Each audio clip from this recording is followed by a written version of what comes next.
Estamos viviendo una época en la que la historia basada en hechos ha perdido su valor. La historia que se cuenta hoy es la que conviene a los intereses políticos de gobiernos, de grupos de opinión e incluso activistas.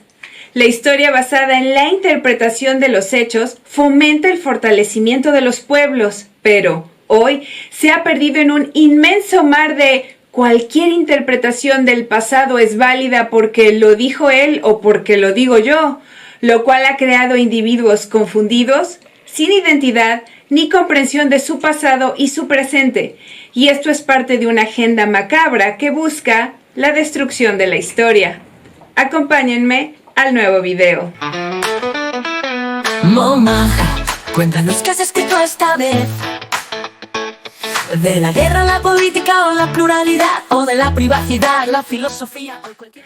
Hola, queridos amigos y amigas, yo soy Momaja, escritora o simplemente Mónica. Hoy analizaremos algunos datos que nos permitan comprender mejor qué es eso de la destrucción de la historia. Pero antes, me gustaría mucho agradecerles por el inesperado apoyo y amor que me han brindado en esta nueva aventura. Sé que intuyen bien que la única forma de fomentar que el pensamiento crítico crezca es apoyando este tipo de trabajos, así que avanzar depende de ustedes. Por eso, les pido que si consideran valioso el proyecto, incluso aunque esté empezando y nos quede mucho por crecer y mejorar, por favor, denle like, suscríbanse, denle click en la campanita. También vale mucho que me dejen su opinión en la cajita de comentarios y que compartan el canal. Para una convivencia más personal, no olviden que pueden encontrarme en mis redes sociales. Todas están en la cajita de descripción y ya saben que, aunque me tarde realmente mucho en responder, siempre lo hago. Ahora sí, vamos con el video. Antes de hablar de la destrucción de la historia, preguntémonos ¿qué es la historia? Es posible que, según el nivel de preparación de quien me escuche, me puedan exigir caracterizaciones mucho más detalladas de las que voy a brindar. Sin embargo, no olvidar que, en este espacio y por ahora, estamos preocupados por la difusión accesible de estos saberes. En ese sentido, diré que, en términos muy generales, la historia es aquella disciplina que narra cronológicamente los acontecimientos del pasado, pero que la historiografía es la ciencia que se encarga de interpretar esos acontecimientos por medio de teorías, métodos y técnicas especializadas. Vayamos un poquito más al fondo. Podríamos hacer dos distinciones un poquito más formales. Una de ellas es la teoría de la historia y, aunque suena un poquito más rimbombante, les va a sonar más familiar, ya que es aquella que va a las cuestiones materiales que soportan el contenido de las narrativas, los relatos y las historias. Es decir, es aquella que va a los documentos, cartas, papeles, recados, fotos, estatuas, videos, audios, sellos, etc. Toda la producción material en torno a una situación o a un personaje del pasado, y se encarga de someterlas a prueba para reflexionar sobre su validez y su confiabilidad. Por otro lado, está la filosofía de la historia, que más bien se encarga de discutir crítica y filosóficamente sobre las interpretaciones y los usos de la historia. Es decir, se mete con problemas más éticos, existenciales, filosóficos y demás. Ahora bien, a pesar de todo el formalismo y esfuerzo de los científicos sociales por determinar una historia objetiva, la realidad es que estamos en una época de posverdad en donde, como me dijera un amigo y colega, se ningunea a la historia. Es decir, es como si ya no importara lo que realmente sucedió en el pasado, sino lo que cada quien cree o interpreta de lo que pasó, sin ningún rigor científico para someterlo a prueba, destruyendo la historia universal y la de los pueblos particulares. ¿Cómo es que pasa esto? Bueno, podríamos referirnos a muchas causas, pero hoy quisiera centrar el foco en la posverdad. Y ahora se preguntarán, ¿y qué rayos es eso? Bueno, la posverdad es la distorsión deliberada de la realidad. esta que manipula creencias y emociones con el fin de influir en la opinión pública y en actitudes sociales. Es decir, que aunque nos digan que tal o cual hecho es historia pura, podría ser el caso que nos estén presentando una deformación del pasado para manipularnos y cambiar la realidad a base de mentiras. Dicho de otra manera, los tiempos de posverdad son los que crean un mundo al revés. Pensemos en lo siguiente. Los medios masivos de comunicación hegemónicos, pero especialmente las redes sociales, están jugando un papel con esta estrategia para controlar la información a conveniencia de manera imperceptible.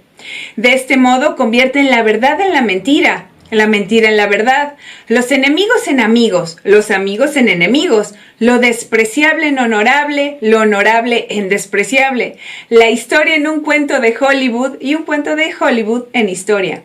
Nazis en héroes defensores de la soberanía y la libertad, y los defensores de la soberanía, libertad y seguridad les llaman nazis. La censura se vuelve un acto de libertad de expresión y la libertad de expresión en lo censurable.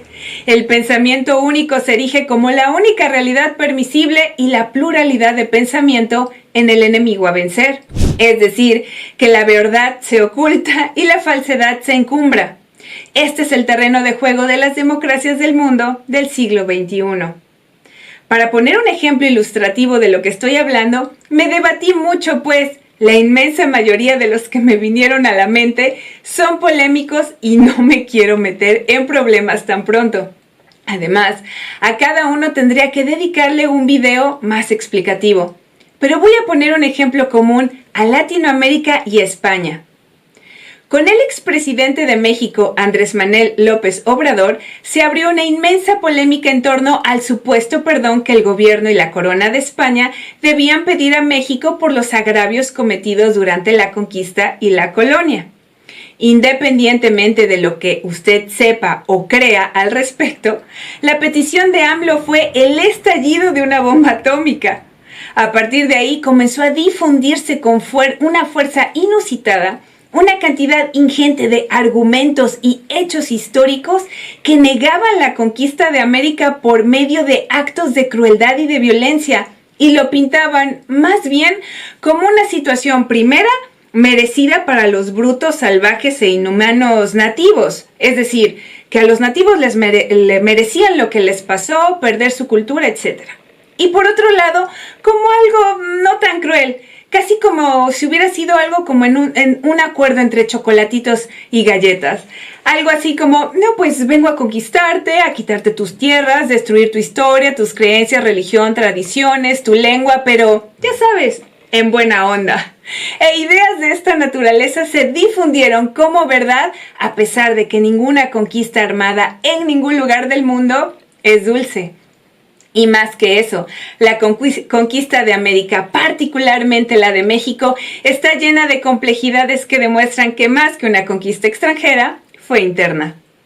A pesar de ello, este tipo de argumentos sin sustento histórico científico, es decir, que se respalde por métodos, técnicas, teorías, múltiples evaluaciones, etc., está por doquier confundiendo tanto a la parte europea como a la latinoamericana y además enemistándonos.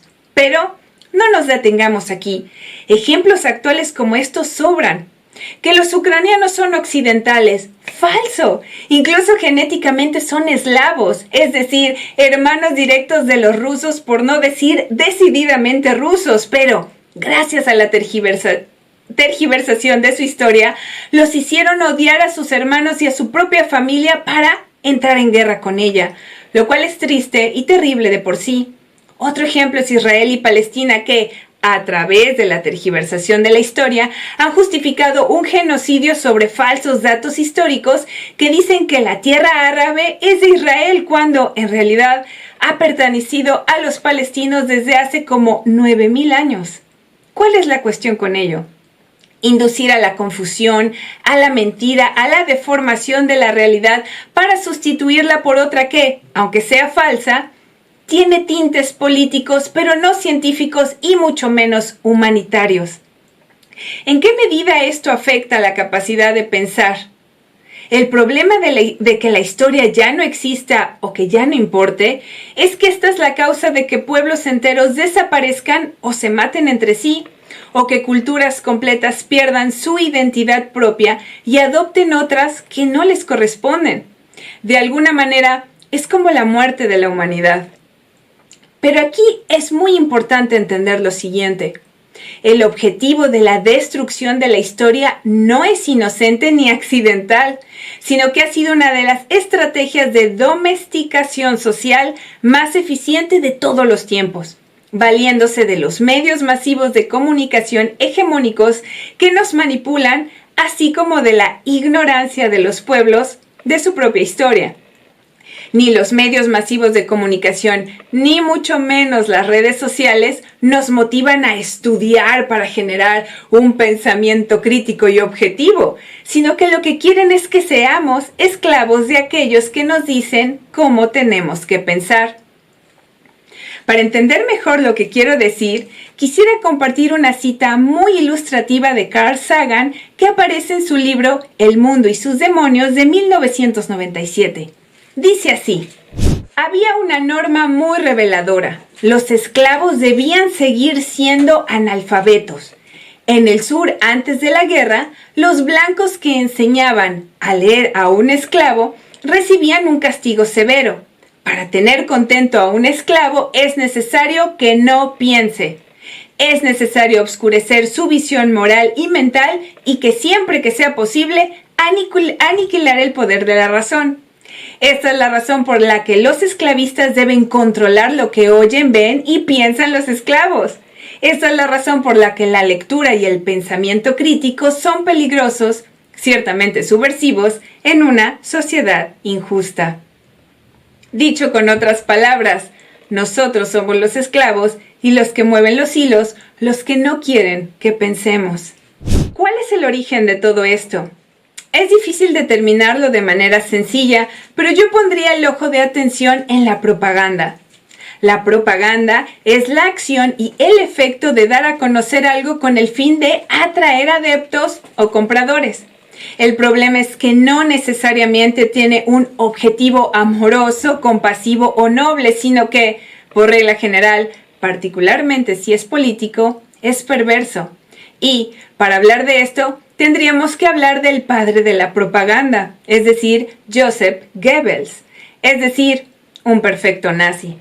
Sus estrategias se centraron en la manipulación de las emociones y los instintos de las personas. Es decir, que la estrategia era mover a las emociones e instintos más básicos de los seres humanos. Los hechos reales los distorsionaba y los mezclaba con falsedades para crear nuevos relatos que parecieran ciertos y muy poderosos, aunque no lo fueran. Goebbels jugó un papel primordial en el ascenso al poder de Hitler y su ideología nazi, gracias al poder de sus estrategias mediáticas vigentes hasta nuestros días. Para Goebbels, el acto de mentir debía ser analizado y evaluado más allá de la moralidad.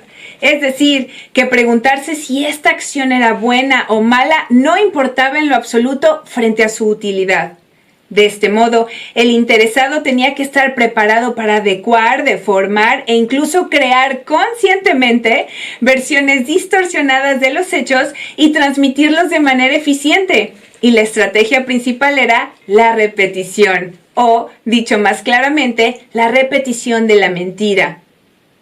¿Alguna vez han escuchado la frase "una mentira repetida 1000 veces se convierte en verdad"? Y estoy segura de que todos sabemos que esto es verdad. Bueno, esta frase le corresponde a él y enmarca claramente esta forma poderosa, pero despreciable, de hacer propaganda y destruir la historia. Lo más triste de todo ello es que su vigencia es absoluta en la actualidad, por lo que somos nosotros los únicos que podemos resistirnos y hacer frente a la manipulación. ¿Cómo? Fomentando el pensamiento crítico y filosófico, pues, como dijera Eric Hoffer, la propaganda no engaña a la gente, sino que simplemente les ayuda a engañarse a sí mismos. Bueno, pues, hasta aquí por ahora. ¿Qué piensan de la forma en la que se destruye la historia? ¿Creen que el pensamiento crítico y filosófico es un faro de esperanza en los tiempos de posverdad?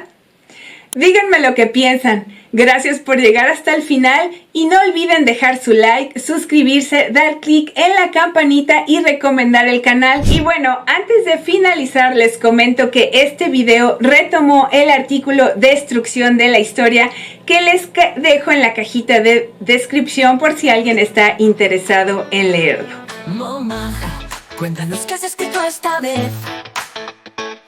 De la guerra, la política o la pluralidad, o de la privacidad, la filosofía o cualquier otra cosa cultural. Momaja, ¿qué has escrito esta vez? Un relato corto para emocionar, un artículo serio para muy profundo.